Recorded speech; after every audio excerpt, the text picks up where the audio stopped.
ఇవాళ మరోసారి ఐబొమ్మ రవిని కస్టడీలోకి తీసుకోనున్నారు సైబర్ క్రైమ్ పోలీసులు. ప్రస్తుతం చెంచల్గూడ జైల్లో ఉన్న రవిని సీసీఎస్ కు తరలించనున్నారు. నిన్నటి విచారణలో పోలీసులకు ఏమాత్రం సహకరించలేదని తెలుస్తోంది. ఐబొమ్మ రవి నెట్వర్క్ పైనే పోలీసులు దృష్టి సారించారు. రవి నిర్వహించిన వెబ్సైట్లు, బ్యాంకులో డబ్బు బదిలీలే టార్గెట్ గా రవి నుంచి సమాచారాన్ని రాబట్టనున్నారు పోలీసులు. మరిన్ని వివరాలు గోవింద్ మనకు అందిస్తారు. రవి కస్టడీ విచారణకు సంబంధించి గోవింద్. ఎస్ జోష్న, ఐబొమ్మ పైరసీ కేసులో అరెస్ట్ అయినటువంటి ఇమ్మడి రవి పిటిషన్ మరోసారి గత 5 రోజులుగా ముగిసింది. అయితే మళ్ళీ రెండోసారిగా కూడా నాంపల్లి కోర్టు కూడా తీర్పు ఇచ్చింది. 3 రోజుల కస్టడీ విచారణ కూడా అనుమతి ఇచ్చింది. ఆ అనుమతిలో భాగంగా నేడు కాసేపట్లో చెంచల్గూడ జైలు నుంచి కూడా ఈ యొక్క సైబర్ క్రైమ్ పోలీసులు బషీర్బాగ్ పిఎస్కు తీసుకురానున్నారు. అయితే ఈ యొక్క విచారణలో కూడా ఈ 3 రోజుల విచారణ నేటి నుంచి గురువారం, శుక్రవారం, శనివారం అంటే ఎల్లుండి 29 వరకు కూడా ఈ యొక్క 3 రోజుల విచారణ ముగియనిన్నబోతుంది. అయితే ఈ యొక్క 3 రోజుల విచారణ కూడా ఖచ్చితంగా ఇమ్మడి రవికి సంబంధించినటువంటి పూర్తి వివరాలను రాబట్టే ప్రయత్నం కూడా సీసీఎస్ పోలీసులు చేయనున్నారు. అయితే ముఖ్యంగా ఈ యొక్క 5 రోజుల పిటిషన్ విచారణలో కూడా ఇమ్మడి రవి పోలీసులకు ఏమాత్రం కూడా సహకరించకుండా పొంతనలేని సమాధానాలు చెప్తూ నేను మర్చిపోయాను, నాకు తెలియదు, గుర్తొచ్చినప్పుడు మాత్రమే చెప్తానంటూ కూడా ఇప్పటికే 5 రోజుల పిటిషన్ విచారణ ఏదైతే ఉందో అందులో 5 రోజులు కూడా ఇక పోలీసులకు కానీ అదేవిధంగా అక్కడ ఉన్నటువంటి అధికారులకు కూడా ఏమాత్రం సహకరించకుండా పొంతనలేని సమాధానాలు చెప్పినటువంటి పరిస్థితి. అయితే ఇమ్మడి రవిని ఏకంగా సిపి సజ్జనర్ యొక్క 5 రోజుల విచారణలు కూడా విచారించినప్పటికీ కూడా అయితే ఆ యొక్క సిపి సజ్జనర్ అనే ప్రశ్నలు కూడా ఎలాంటి సమాచారం అంటే పొంతలేని సమాచారాలు అందించినటువంటి పరిస్థితి.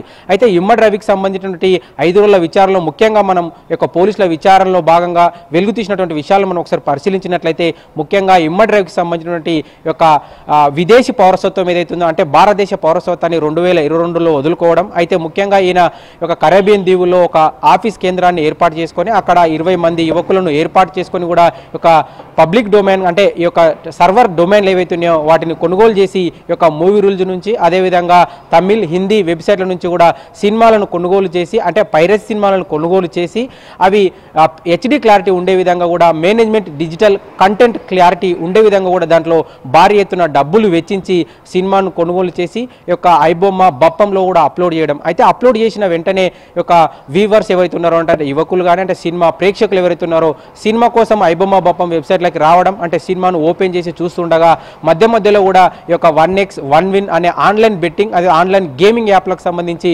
యాడ్స్ రావడం. దీంతో కూడా యువకులు కానీ అంటే మిగతా ప్రజలందరూ కూడా ఈ యొక్క యాడ్స్కు అదే ఆన్లైన్ గేమింగ్కు ఆకర్షితులు కావడం. దాంతో ఆన్లైన్ గేమింగ్ బెట్టింగ్లోకి కూడా చాలామంది యువకులు ఆకర్షించబడినటువంటి యువకుల కారణంగా అంటే ఆ వచ్చినటువంటి డబ్బునంతా కూడా ఈ యొక్క సినిమాలను మూవీ రూల్స్ నుంచి కానీ అదేవిధంగా టెలిగ్రామ్ ఈ యొక్క వాట్సాప్ గ్రూపుల్లో ఉన్నటువంటి లింకుల ద్వారా కూడా ఈ యొక్క ఐబొమ్మ రవి యొక్క బప్పం వెబ్సైట్ ఏదైతే ఉందో దీని నుంచి కూడా భారీ ఎత్తున ఆన్లైన్ బెట్టింగ్ గేమింగ్ల ద్వారా కూడా ఖచ్చితంగా డబ్బులు సంపాదించడం కూడా ఇప్పుడే 5 రోజుల విచారణలో పోలీసులు దీని అంతా కూడా సమాచారాన్ని సేకరించారు. అయితే ముఖ్యంగా 5 రోజుల విచారణలో మరొక కీలక విషయం ఏంటంటే ఈ యొక్క ఇమ్మడి రవికి సంబంధించిన బ్యాంకు లావాదేవీలు అవుతున్నాయో మొత్తంగా కూడా ఇమ్మడి రవికి సంబంధించిన వ్యక్తిగత బ్యాంకు ఖాతాలను వివరాలు చూసినట్లయితే మొత్తంగా కూడా 36 బ్యాంకు ఖాతాలు ఉన్నాయి.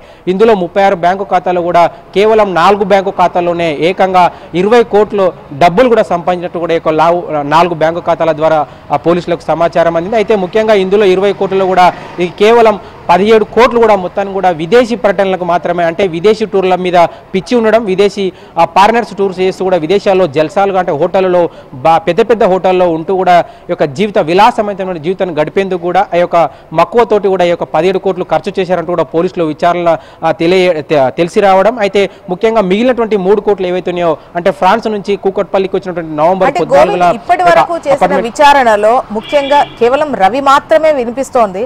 కానీ గతంలో పోలీసులకు సవాల్ విసిరిన టైంలో కావచ్చు అంటే ఒక నోట్ రిలీజ్ చేసినటువంటి టైంలో పోలీసులకు సవాల్ విసిరినటువంటి టైంలో దీని వెనక పెద్ద వాళ్ళు ఉన్నారు, అందరినీ బయట పెడతాను అని చెప్పేసి మాట్లాడినటువంటి క్రమం చూసాం, చేసినటువంటి సవాల్ చూసాం. బట్ ఇప్పుడు కేవలం రవి పేరు మాత్రమే వినిపిస్తోంది. ఆయన ఖాతాల్లో ఎంత ఉంది, ఎలా డౌన్లోడ్ చేశారు, ఎంత హెచ్డి క్వాలిటీతో ఇచ్చారు, ఈ టైప్ ఆఫ్ అంటే వార్తా సర్క్యులేషన్ జరుగుతోంది. అసలు దీని వెనక ఎవరున్నారు, ఒక్కడితోనే ఇదంతా సాధ్యమైందా అన్నటువంటి వివరాలు పెద్దగా జనాలకు చెప్పట్లేదా, లేకపోతే అటువంటి కోణంలో విచారణ జరగట్లేదా?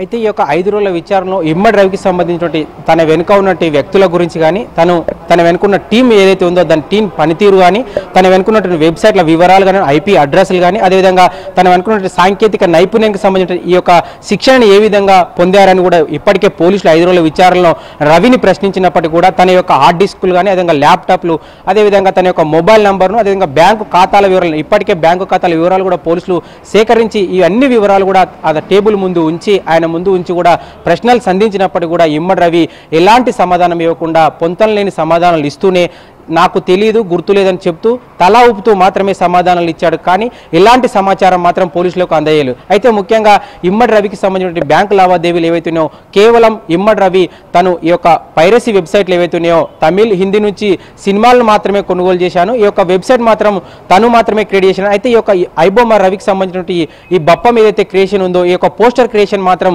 తన మిత్రుడైనటువంటి నిఖిల్ మాత్రమే ఈ యొక్క పోస్టర్ను క్రియేట్ చేసి ఇవ్వడం. అయితే నిఖిల్తో అదే ఇమ్మడి రవి ఈ ఇద్దరు కూడా ఆ యొక్క ఐబొమ్మ బప్పంకి సంబంధించిన బగ్ ఏదైతే ఉందో బగ్గు ఏర్పాటు చేయడం, కొత్తగా ఈ యొక్క ఆపరేషన్ టెక్నికల్ ఆపరేషన్స్ చేయడం, అదేవిధంగా ఐపీ మాస్కింగ్ చేయడం, అదేవిధంగా డాటా హైడింగ్ అంటే డాటా కనిపించకుండా ఏ విధంగా ఉండాలి ఇవన్నీ కూడా నిఖిల్ సహాయంతోనే ఇమ్మడి రవి ఈ విధంగా కూడా వెబ్సైట్ను రూపొందించినట్టు మనకు సమాచారం అంతా ఉంది. అయితే తన వెనుక ఉన్నటువంటి వ్యక్తుల వివరాలు మాత్రం పోలీసులకు ఇప్పటివరకు కూడా ఇమ్మడి రవి చెప్పడానికి కూడా నిరాకరించినట్టు కూడా మనకు సమాచారం ఉంది. అయితే ఇమ్మడి రవి కేవలం ఈ యొక్క 20 మంది యువకులు ఏదైతే కరేబియన్ దీవులు ఉన్నటువంటి ఆఫీస్ నుంచి మాత్రమే సినిమాలను అప్లోడ్ చేయడం ఏదైతే జరుగుతూ ఉందో దీన్ని మాత్రమే చెప్తూ ఉన్నటువంటి పరిస్థితి. అయితే ఈ యొక్క ఇమ్మడి రవికి సంబంధించినటువంటి లావాదేవీలు అన్నీ కూడా క్రిప్టో కరెన్సీ ద్వారా మాత్రమే జరిగినటువంటి, అయితే ఈ క్రిప్టో కరెన్సీ ద్వారానే గేట్వేగా ఈ యొక్క ఆన్లైన్ గేమింగ్ ఉన్నటువంటి 1x 1bet ఏవైతే ఉన్నాయో వీటి నిర్వాహకుల నుంచి కూడా భారీ మొత్తంలో డబ్బులను రాబట్టి, అదేవిధంగా ఈ యొక్క మంచి సినిమాలు ఎవరైతే పైరేట్ సినిమాలు ఉన్నాయో అవన్నీ కూడా భారీ మొత్తంలో పెద్ద ఎత్తున కొనుగోలు చేసుకోవడానికి మాత్రమే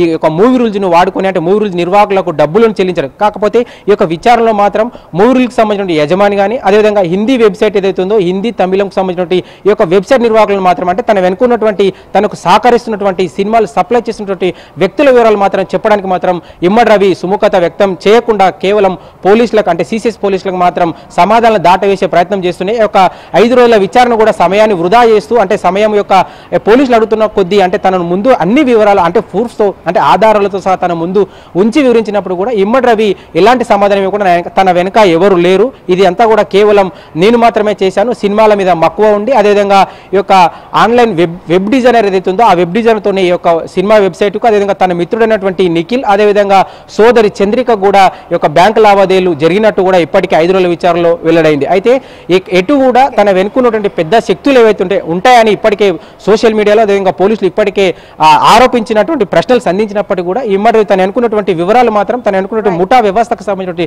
వివరాలు మాత్రమే లేదు. అయితే ఈ యొక్క వివరాలు అంటే పోలీసులు ఆశించినటువంటి సమాచారం 5 రోజుల పిటిషన్లో రాని కారణంగా విచారణలో రాని కారణంగా పోలీసులు తిరిగి మళ్ళీ నాంపల్లి కోర్టుకు ఆ యొక్క ఇమ్మడి రవి విచారించేందుకు మళ్ళీ 7 రోజుల కస్టడీ విచారణ అనుమతి కోరుతూ దాఖలైనటువంటి విచారణకు సంబంధించిన నాంపల్లి కోర్టు కేవలం 7 రోజులు పోలీసులు కోరినప్పటికీ కూడా నాంపల్లి కోర్టు మాత్రం కేవలం 3 రోజుల కస్టడీ విచారణకు మాత్రమే అనుమతి ఇవ్వడం, దానిలో భాగంగానే ఈ రోజు మరి కాసేపట్లో కూడా ఇమ్మడి రవిని చెంచల్గూడ నుంచి కూడా ఈ యొక్క విచారణలో కూడా ఈ యొక్క రెండోసారి విచారణలో ఈ రోజు మొదటి రోజు విచారణ కూడా కాసేపట్లో సైబర్ క్రైమ్ పోలీసులు తీసుకొని ఇమ్మడి రవి నుంచి కూడా మరింత సమాచారం తన యొక్క వ్యవస్థకు సంబంధించినటువంటి అదేవిధంగా బ్యాంకు లావాదేవీలు తర్వాత యొక్క నెట్వర్క్ వ్యవస్థ అదేవిధంగా పైరసీకి సంబంధించినటువంటి సినిమాల కొనుగోలు విధానం అదేవిధంగా ఏదైతే వాడుతున్నటువంటి ఐపీ అడ్రస్ సాంకేతిక నైపుణ్యానికి సంబంధించిన పూర్తి వివరాలు కూడా ఈ యొక్క 3 రోజుల విచారణలు కూడా పోలీసులు రాబట్టే ప్రయత్నం అయితే చేసే అవకాశం ఉందంటూ కూడా మనకు సమాచారం అంతా ఉంది. జోష్న రైట్ గోవింద్.